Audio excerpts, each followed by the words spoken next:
Who got the better quarterback of the deal? Who got the Seattle Seahawks are rocking with Drew Lock. The Denver Broncos have Russell Wilson in a division that we've talked about numerous times, might be the best quarterback division in NFL history now. That is, Derek Carr is sitting at the bottom of that going, well, I mean, guys, a lot of teams out there need a quarterback. Maybe you should trade me too. Get me out of the AFC West. And then obviously the Packers stuck around with their Aaron Rodgers, who's got the best quarterback in that deal. If we're just looking at everything that kind of happened today, obviously, I still think Aaron Rodgers sticking in Green Bay is probably the best outcome for everybody. Just looking at the Seattle Denver trade, though, I think Denver and like they've been a team we've talked about on this pod for a while now, to where, if you plug a really good quarterback into that team, they feel like they're playoff ready. They feel like they could potentially push for a Super Bowl now with the emergence of Russell Wilson in there. And granted, I do think the players that they gave up were very good, but I don't think it's going to be like earth shattering. The differences between like Shelby Harris, like Noah Fant not being there. Obviously, like no disrespect meant towards them. They're obviously very good players, but I feel like the Broncos did a good job of pretty much keeping that roster intact and, being able to still give the Seahawks a little bit of leeway with the trade. Now, flipping it back to the Seahawks, obviously Drew Lock's whatever if I'm the Seahawks. Drew Lock is a kind of like break glass if you need in case of emergency kind of guy, because you know exactly what the Seahawks are thinking now that Russell Wilson is out of town and they have a top 10 pick. Ooh, okay. Number 9. If only there were two, quarterbacks that are going to be available in the top 10 that we could potentially look at, right? Yeah. Do you want to use an adjective at the beginning of those quarterbacks? Because you were about to do it and then you pulled back. You were about to say two really good quarterbacks, and then you're just like, well, there's two quarterbacks and they're most definitely available. That's where I was going with this. Is it now a lock that the Seahawks are just like, okay, look at because it is the perfect position. The Seahawks are definitely a team that will say, we'll rock with Drew Lock for one season. And maybe there'll be some good that comes out of it. Maybe there won't be. Either way, we have Malik Willis sitting on the bench. We have Kenny Pickett sitting on the bench. Is it a definite guarantee that number 9 pick is now a quarterback? I think so. And I think Drew Lock can't run for his life like Russell Wilson did behind that offensive line. And with that team overall, but I do think a change of scenery might be good for Locke, especially with receivers like DK Metcalf and Tyler Lockett, on top of a handful of playmakers on Seattle's defensive side of the ball. But yeah, I mean, like now is the time if you're the Seahawks to try to move forward and look for your franchise quarterback. You don't know, if and when you'll be picking in the top 10 again. I'm certain if they rock with Drew Lock for an entire season, they probably will be picking in the top 10 again, but there are no guarantees in the NFL. You really don't know what is going to happen. And I feel like maybe even now, if they're sold on a guy, they might try to move up to number 6 or, like you had already pointed out, maybe try to stay back at 9 and take, whatever of the two quarterbacks that, may have fallen into their lap. But I think increasingly by the day and now by the hour, especially with today's events, it does not look like the Steelers are going to get their hands on neither Kenny Pickett nor Malik Willis. No, I think like that was my question way down the line here, but I think it does put a lot of pressure on the Panthers to say, okay, well, if one of the quarterbacks is definitely going to go at 9, we definitely have to draft a quarterback at 6 because there's no way one of the guys we want possibly slides his way to the second round. I think before today, that was a possibility. If the Panthers and the Broncos did not select a quarterback, there was definitely a chance, especially after free agency, where there will be more quarterbacks plugged into starting roles. There are definitely opportunities for quarterbacks, one of the top 2 to slide into that second round. Were a big opportunity? No, but it was definitely there. And it was definitely wide enough to think about. Now I think Seattle already has their plan, and the Panthers are looking at it going, well, why would we take a risk and end up with Sam Howell when we could have had Kenny Pickett or Malik Willis? And I think it's going to end up being Malik Willis, and I think that's Seattle sitting behind that going, Kenny Pickett. Now, if you're the Pittsburgh Steelers, does that put more pressure on you? Because if those two quarterbacks are gone, now this leads to the potential that maybe they don't get the third quarterback. Maybe they get the fourth quarterback. Because before it was maybe they'll get the second quarterback. Now it's, well, if those two are gone in the first 9 picks, What if Washington's sitting there or the Saints are sitting there going, whoa, whoa, whoa. All right, well, there's 2 out of the potentially 4 guys, 5 guys that could maybe start in this league. We have to get one too. Well, how much does that lower the chances or put pressure on the Steelers to do the same thing? I think Derek, friend of the podcast, obviously host on Fridays, Derek Bell, brought up a good point where he said you can really tell where the Steelers are looking when you look at where Tomlin and Colbert go as far as pro day wise. And I think it'll be very interesting to see where both of those guys go now, considering the likelihood of both Kenny Pickett and Malik Willis probably off the table at this point. Do they still go to Pickett or Willis's pro day? Do they now, send the house to a guy like Matt Corral's pro day?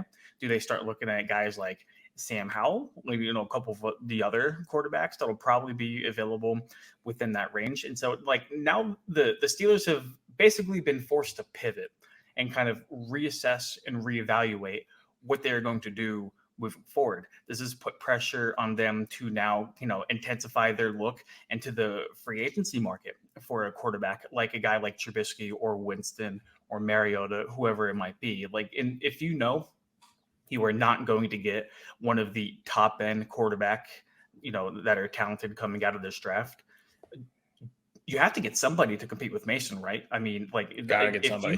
If you roll into next year with just Mason and Haskins, you are doing yourself no favors at all. So you have to go out and get at worst a veteran quarterback, because if you take another mid-round guy like you tried to do with Dobbs, Mason, and Landry Jones the last couple of years, you're not getting a franchise quarterback. You are literally just grabbing another body to put onto the depth chart. The Steelers are now in the position to where they feel like they're pretty capable of potentially making another deep playoff run, depending on how the rest of the roster shakes out. So they need to at least be satisfied with the quarterback play. They cannot roll the dice any longer. They need to find somebody. And so I think the recent developments of today do put more pressure on the Steelers to try to figure out the puzzle probably more quickly than they had liked to anticipate. So when it comes to the pro days, super interesting. I agree with you there. Cincinnati's and Ole Miss's pro day and Liberty's are on the same day. I would say the Steelers have now removed themselves from Malik Willis, unless they're thinking we're going to trade up for Malik Willis, which is crazy. It'll be very interesting to see if Kevin Colbert and Mike Tomlin are at Matt Corral's or Desmond Ritter's pro day. Huge. I still think that they'll end up at Pickett's the day before, but still. When it comes to free agency, I think that's what it boosts more than anything. You could say, oh, they have pressure to draft a quarterback. I still think that if they waited till the second round and drafted Desmond Ridder, if he's still sitting around, that's a successful draft. But you have to have somebody, and it needs to be somebody worthy to start, because right now the AFC is just getting stronger, which is putting more pressure on the Pittsburgh Steelers. I think that's more than anything, is that Art Rooney and Kevin Colbert and Mike Tomlin are now suddenly realizing, okay, the AFC as a whole was a hot kitchen. Now it's burning up because Russell Wilson just made this thing 10 times better, and the Denver Broncos are one serious threat. So I think they are thinking, okay, we have to add somebody, and it might be somebody significant. That could be Mitchell Trubisky. That could be Marcus Mariota. Maybe that's Jameis Winston if they're feeling a little, go make a splash signing. I think the pressure on them right now is huge, and I don't think anybody expected it to be this big right now. I think that's another interesting point too. Realistically, do you see yourself winning a Super Bowl within the next 1 or 2 years? I sit here today, and obviously I could be very wrong. I don't think the Steelers are going to win a Super Bowl within the next couple of years. So does that change the thought process with it? Does that change the need to go grab a quarterback in this upcoming draft? Or are you more comfortable sitting at 20, maybe even trading back into the a little bit deeper in the first round and taking the best player available at positions that you need, like cornerback, maybe inside linebacker, like anywhere across the offensive line, and then you kind of let the chips fall how they fall from there, and at worst case scenario, your quarterback play isn't very good in 2022, and then you probably find yourself in a position to at least be capable of moving up and going to get a guy and what's considered a much better quarterback class next year. But on the other side of that coin, do you want to waste guys like TJ, guys like Minka, the last years that we have of Cam Hayward. Like, how much are we willing to kind of like push and pull from, are we good enough or are we not good enough to go make a Super Bowl run? That's the question, is how long are you willing to wait before you're saying this is the year, it's Super Bowl or bust? I don't think 2022 is that year.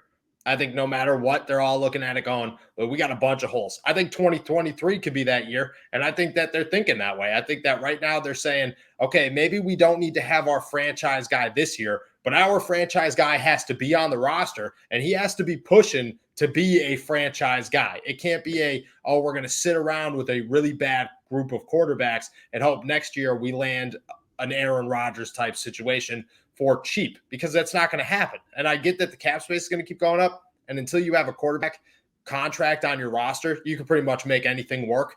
But you need that guy because this isn't going to be the year. It's going to be next year.